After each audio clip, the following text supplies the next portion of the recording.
You ask Tiger to calculate. This deals with linear inequalities with one unknown. The final result is x greater than 4. Let's solve it step by step.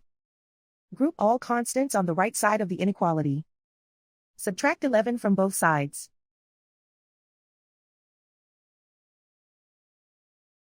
Simplify the arithmetic.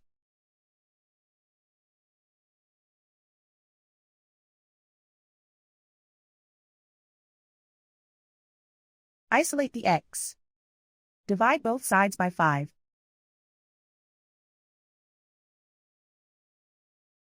Simplify the fraction.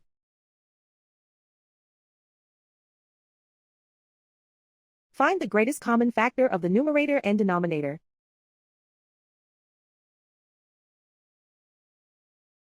Factor out and cancel the greatest common factor.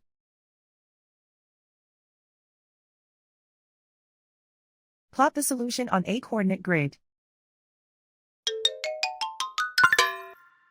And so the final result is x greater than 4.